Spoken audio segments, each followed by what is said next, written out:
going to get started. I'm going to have everybody start looking to your left, and you're going to see the Freedom Bell. And the Freedom Bell is a replica of the Liberty Bell in Philadelphia, but it's twice the size of the Liberty Bell. It does not have a crack like the Liberty Bell. It's made out of bronze, and it weighs 8 tons. Now, when the Freedom Bell was completed, it was shipped to Baltimore, Maryland, and it was loaded onto the Freedom Train, where it traveled to 48 states. So it started in Wilmington, Delaware, April the 1st, 1975, and it finished in Miami, Florida, December the 31st, 1976, and it was a bicentennial gift from the American Legion. Now over to my right, the white building next to Union Station, that is going to be the Postal Museum, and the Postal Museum has artifacts dating back to colonial times. So they have all types of transportation in there. They have a stuffed horse, a dog sled, a stagecoach, a train, a plane. We're probably just going to catch the left side, guys, because I'm not looking back and forth. I can't really see. They also have a pigeon but carrier in there. Yes, they used to deliver mail by pigeon carrier. I have no idea how the mail got there, but somehow it did. Now, another fun thing they do at the Postal Museum, you can go in there and you can make a forever stamp of your face and send it to your friends and relatives. So now we're going to go over a few safety rules for the trolley. There is no moving or standing while the trolley is in motion. No smoking of any kind. No drinking of alcohol beverages. Please keep all arms, legs, cell phones, and children inside the vehicle at all times. Please keep your voices to a minimum so that everyone can enjoy the narration of the tour. So right now we are sitting in Columbus Circle, and surrounding Columbus Circle are flags all the way around. Now these flags represent the 50 states, the District of Columbia, and the 5 territories. Are what these flags represent. So now, I'm going to tell you a little story about our postal system. So in 1958, there was a New York jeweler named Harry Winston here to the Smithsonian Institute in Washington, D.C. Now he put $1 million of insurance on the Hope Diamond. That cost him $142.85. Now the postage itself costs $2.44. So for a whopping $145.29, the Hope Diamond was mailed right here. I don't know about you, but I would be scared to death to mail the Hope Diamond. I want to hand deliver that. But evidently our postal system works because it's still here today. Somehow. Now over to our left across the street is going to be a white building over there. That is the Hall of States. So if you have any governors working out of Washington D.C., more likely their office is going to be there. Now everybody start looking to your left and you're going to get a glimpse of the U.S. Capitol and the Senate Fountain. Also in this building to our left houses news media. So that would be C-SPAN, NBC News, and Fox News are housed out of there. Our next stop is going to be stop number 2. It's going to be the Hyatt Regency Hotel and the Japanese American Memorial to Patriotism during World War II. Now before we get there, we are going to be coming up upon a historical fire department, which is Old Engine number 3. And Old Engine number 3, they were established in 1806, but the building that we're going to see did not open until 1916. Now when I turn left, it's going to be on our left-hand side. They are less than a half a mile from the U.S. Capitol and are the first responders for most of the emergencies at the U.S. Capitol. Now back in the day, when they used to use horse-drawn carriages and buckets of water to put out fire, you had to pay into a fire insurance. So as I turn left, I want you to look 3 pillars over. You're going to see a light that's on, see numbers underneath that light. It's going to say 439, and under that you're going to see a symbol, which is right above the bench. So again, like I said, back in the day when they used to use horse-drawn carriages and buckets of water to put out fire, that symbol that you see below the numbers there, you have to have that on your house or on your home. If you did not have that when the fire department showed up, well, they would just simply let your house burn to the ground. Thank God they don't do this anymore. This is stop number 2 for the Hyatt Regency Hotel and the Japanese American Memorial. Okay? Somebody's coming. We are going to keep on moving on. To our left, this white building is the International Brotherhood of Teamsters. This is one of the largest unions in North America.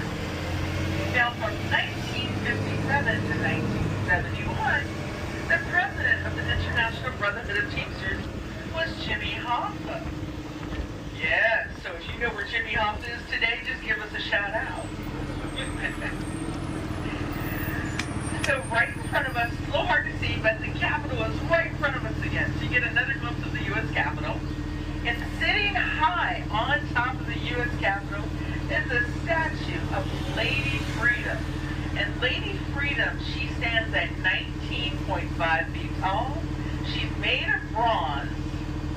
She weighs 15,000 pounds, and she faces east to welcome all of the visitors into the U.S. Capitol. She also faces east because the sun should never set on freedom. Yes. Under that is the dome. And I think that the dome is so amazing. A lot of people think that the dome is made out of stone, but it's not. It's made out of cast iron, and it weighs 8.9 million pounds. Now, the dome that you see today is not the original dome for the U.S. Capitol. The original dome was made out of wood, and it's a little shorter. And during the War of 1812, when the British invaded in 1814, well, they burned down the U.S. Capitol. Yes, so 3 years later, when Congress decided to start rebuilding the U.S. Capitol, they decided to make it out of cast iron. One, because they thought it was going to be harder to burn, and two, you can bend it in any shape or form that you would like. Now, over to my left through the trees is going to be the Robert A. Taft Memorial in Carillon over there. And a carillon is kind of played like a musical instrument with pedals and knobs, kind of like an organ. This particular carillon has 27 bells. The largest bell weighs 7 tons. Now, it's 27 bells because of Taft's father, William, who was our 27th president. And Robert A. Taft, he was a senator. He served 15 years in office. And around town, he was known as Mr. Republican, and he was also known as a Union Buster. Unfortunately, he died in office. So now we have just entered Capitol Hill, or what we call the Capitol Campus. And this is going to be stop number 3. It's going to be for the U.S. Capitol, the Supreme Court, the Library of Congress, and the U.S. Botanical Gardens. It was called Jenkins Hills, or Jenkins Heights. And that's because there was a man named Thomas Jenkins who was leasing land from Daniel Carroll. Now, Daniel Carroll, he owned all of the land up here. But Thomas Jenkins, he had a farm, livestock, crops, and things like that. But everybody knew him around D.C., so they started calling it Jenkins Hill. Now, coming up in front of us is going to be the Civil War Navy Memorial. It's in honor of over 6,000 Union officers, seamen, and Marines that lost their lives at sea during the Civil War. Okay? Okay. So we're coming up on stop number 3. We do not have a sign here, so where I drop you off in front of these steps right here across from the Civil War Navy Memorial, which is commonly known as the Peace monument. And this is where you would pick up the next trolley. Our trolleys are running about every 20 minutes or so.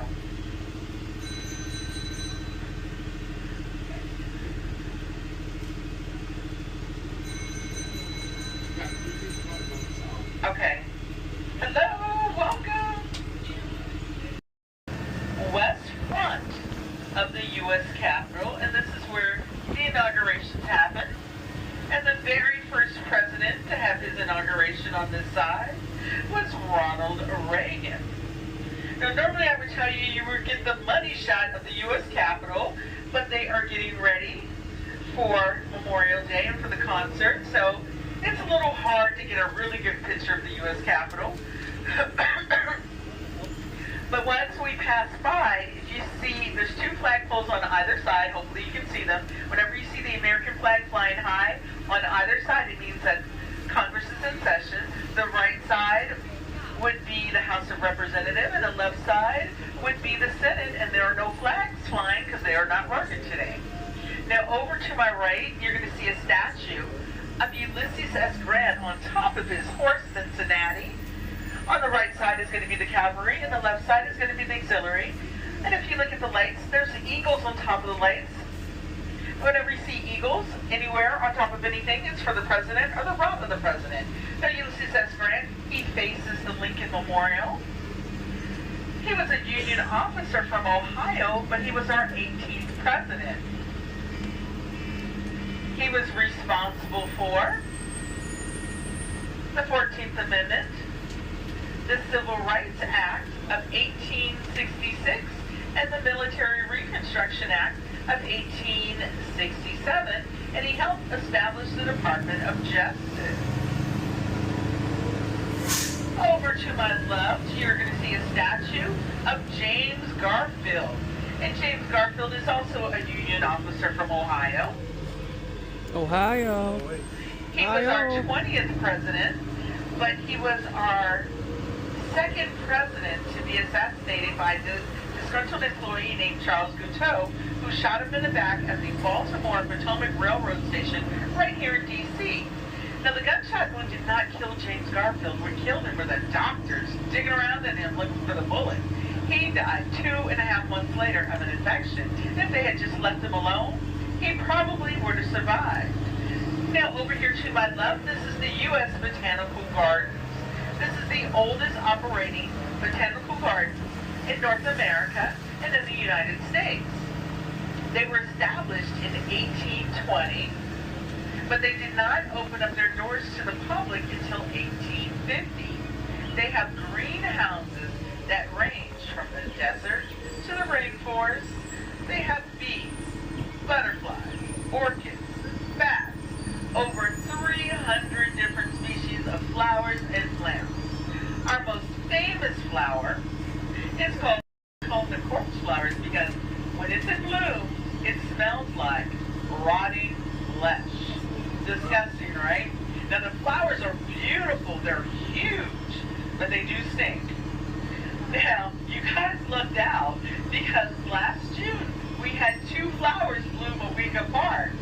They will only bloom anywhere between 24 to 72 hours. And the 2 that bloomed last summer, they will not bloom again for another 2 or 3 years. So you guys really lucked out. And when I tell you the smell is disgusting, it is really disgusting. But they are beautiful. So coming up to our right is going to be the National Museum of the American Indian. And this museum is devoted to the indigenous people of the Americas. Out here you're going to see a beautiful garden where they grow fruits, crops, herbs, and spices. When they grow out here, they use it on their main floor of their cafe. So they have things like bison burgers, bison hot dogs. Also, if you look at the outside of the building, it looks like a curvature linear limestone structure that is made to look like a rock formation that formed over thousands of years due to wind and rain. Now, to our left, this building right across the street to our left, that is the Voices of America, and they transmit news and information in 47 languages around the world. Our next stop is going to be stop number 4. It's going to be for the Air and Space Museum, the Dwight D. Eisenhower Memorial, the National Museum of the American Indian, and if you go down Forestry to the left, go 2 blocks down, you have the Museum of the Bible. Now over to my left is going to be the Dwight D. Eisenhower Memorial. It's broken down into 2 parts, one part for his presidency and the other part for his military service. And that mesh screen that you see in the back, that lights up at night and it's meant to be the cliff hills of Normandy.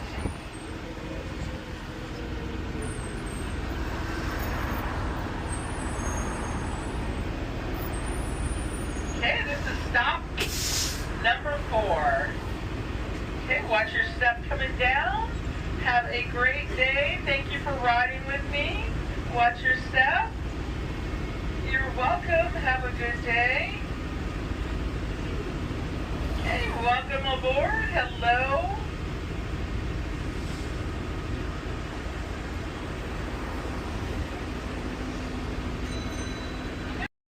As you can see, it's one of our most popular museums. It is free to go in, but you do need a ticket to get in. So it's a timed entry museum. In the Air and Space Museum, it is dedicated to the study, the science, and the history of flight, aviation, space travel, and the universe. Some of the artifacts in there would be the Spirit of St. Louis. They also have a replica of the Starship Enterprise from the original Star Trek. Now over to our left are 2 white identical buildings, and that is the Federal Aviation Administration. And these 2 identical white buildings to our left, they are named after the Wright brothers, the first fathers of flight. So the building directly to our left, that is the Wilbur, and diagonal on the other side, that is the Orville. Now the Wright brothers, they never received any funding from anyone for their study of flight or aviation. All of their money came from their Dayton, Ohio bike shop, where they repaired bikes, sold bikes, and built bikes. Their first flight was out of Kitty Hawk, North Carolina, and their first plane was the Wright Flyer, which is housed in the Air and Space Museum. Now coming out to our right, you're going to see a red building over here. That is the Industrial and Art Smithsonian. That is the second Smithsonian Museum that was opened in Washington, D.C. It does not function as a museum anymore. It's a research center for the Smithsonian Institute. And also you can rent it out for parties and events. Now coming up to our left is going to be Lafont Plaza. Now stop number 5 and stop number 6 is closed. So stop number 6 is for the Spy Museum, which is housed in Lafont Plaza at the top. And stop number 5 is for the District Wharf. You can access both of these stops from stop number 7, which we're heading to right now. Now over here to my right, you can see the Smithsonian Capsule right there. That is the very first Smithsonian Museum in Washington, D.C. And that is thanks to James Smithson. He was a British scientist who never stepped foot in the United States, and he died with no family. He instructed his estate to give the U.S. money for an institute in diffusion of knowledge. He sent us $500,000 in gold coins. So thanks to James Smithson, we have over 20 Smithsonians around the complex. Through the Department of Agriculture. And the Department of Agriculture, it was established in 1860, and it was expanded in 1862 by Abraham Lincoln. Now originally it was called the People's Department, and that's because half of America, they were either farmers or they were living in a farmers community. Now the building to our right was dedicated to produce and crops. And to our left was dedicated to windows up, you can see some of the symbols of the livestock that was housed here before the buildings went up. So this area here, this was all farmland before the buildings were put up. So our next stop is going to be stop number 8. It's going to be for the Thomas Jefferson Memorial and the George Basin Memorial. Now over to our left is red building. That's the Department of Forestry, and it has one of our most famous mascots out of there. Does anybody know who that could be? Smokey the Bear. That's right, Smokey Bear. Now here's an extra credit question for you. Who was the original mascot of the Department of Forestry before Smokey Bear? So I'll give you guys a hint. It was a Disney character, but not Mickey Mouse. A small forest animal. Thumper. What was that?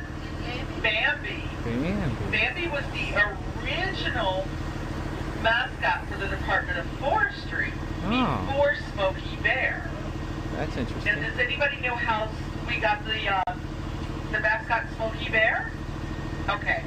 So in the 1950s, in New Mexico, in the Captain Mountains, there was a forest fire, and the park rangers were out there, fighting the fire, and they came upon a little cub bear walking around. So he was okay at the time. The fire wasn't there, and they thought that the mother cub was going to come back for him. So they went off, did their thing, and then they came back to check on him. And when they found him, this time he was actually in a tree, and he was smoking. His little bottle was on fire. So they rescued him. They transport him here to Washington, D.C, to the National Zoo, where they treated his burns. And he stayed at the National Zoo. Now, Smokey Bear had got so much mail, his own zip code right here in Washington, D.C. So now we are turning on Raw Wallingford Place. And Mr. Wallingford, he was a Swedish diplomat living in Hungary during World War II. And he saved the lives of countless Jews. So what he did is he bought and rented apartment buildings. He hung the Swedish flag outside, and he declared it a Swedish territory. So anybody needing help can come to one of his apartment buildings. Now, unfortunately, the Soviets caught up with him, and he was never seen or heard from again. But the Jewish people named him righteous among the nations, and he was given an honorary U.S. citizenship. Right over here is the Holocaust Museum, and this is a symbol of how people can come together and overcome hate and prejudice.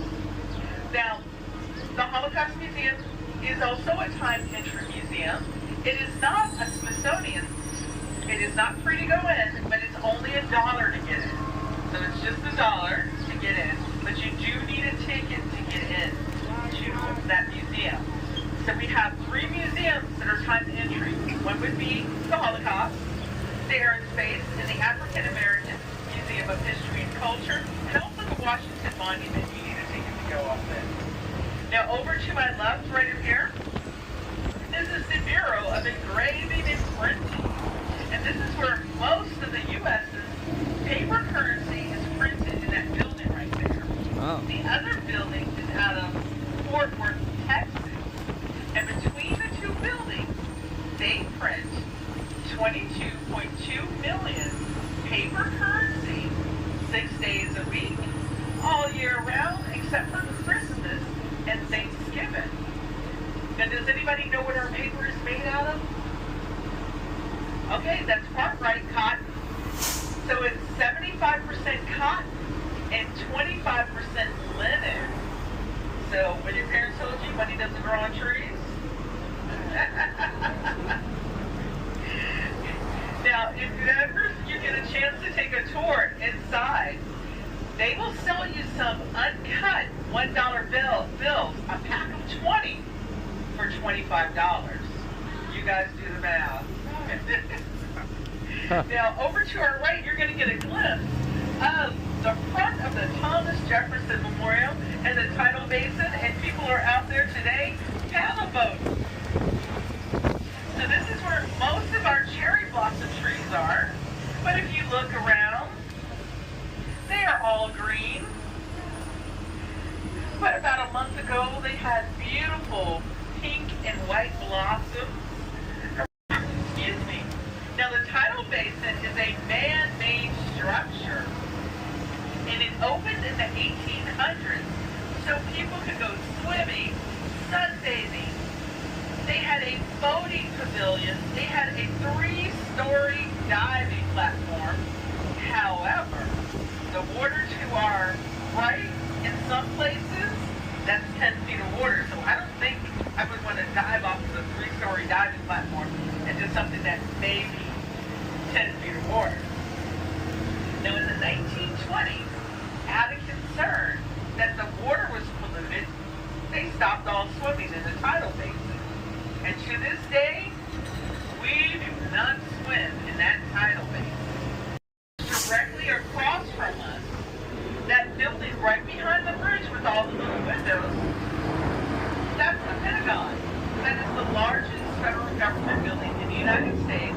It's also the only federal government building in Virginia with a D.C. address.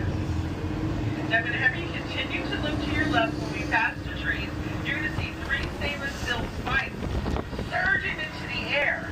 That is going to be the U.S. Air Force Memorial, which is dedicated to the heritage and the service of the men and women of the U.S. Air Force.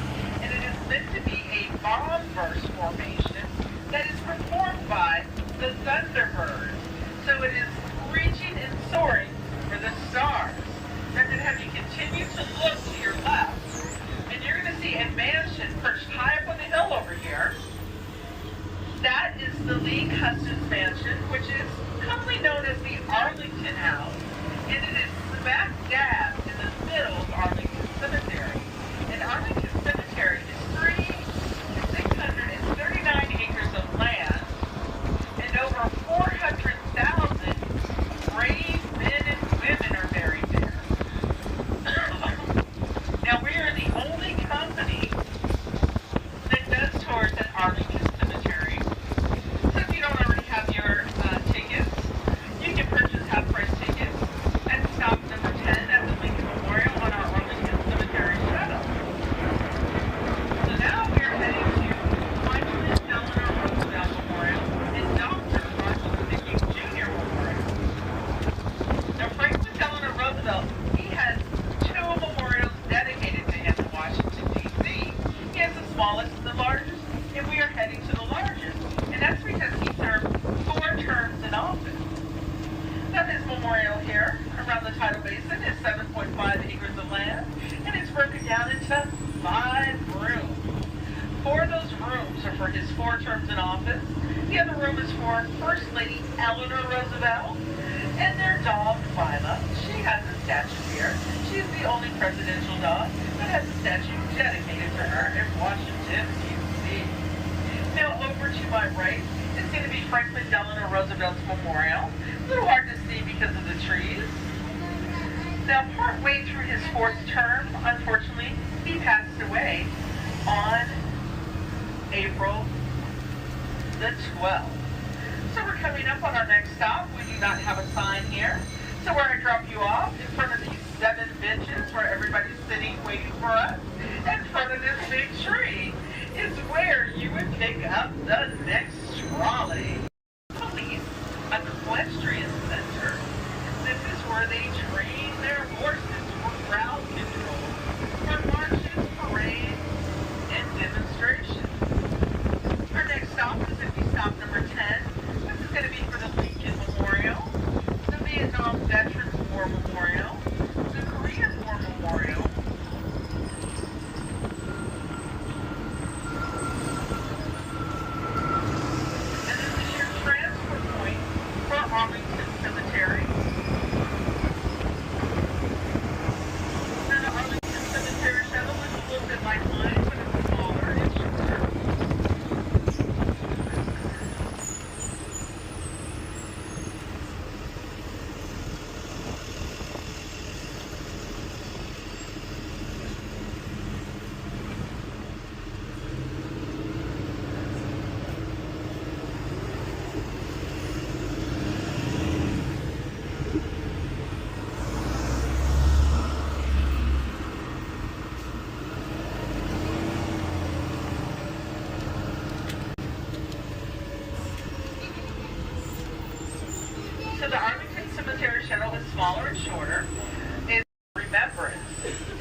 they will reflect 38 servicemen next to the wall.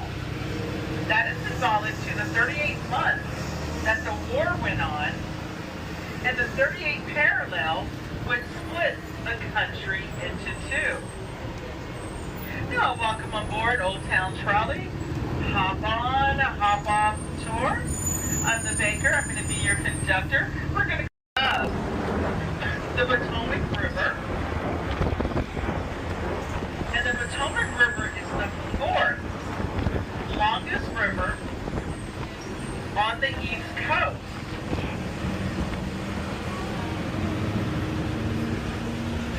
It is 405 miles long, and in some places, it's 170 feet. Now, it runs from the highlands of West Virginia to the Chesapeake Bay,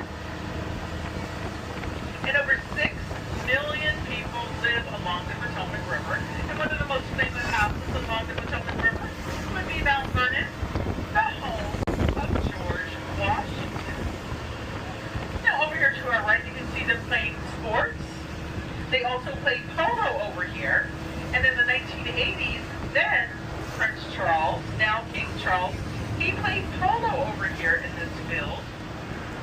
Over to our right, you can get another glimpse of the Stone of Hope at the Dr. King Memorial to our right. And then to our left, you're going to see like a gazebo. That is the District of Columbia War Memorial. And it's dedicated to 499 district residents that lost their lives during World War I.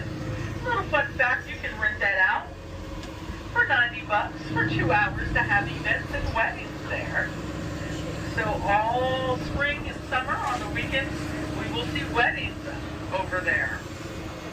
Now coming up to our right, you are going to see a Japanese lantern, and it was carved in 1651, and it was a gift from Tokyo, Japan.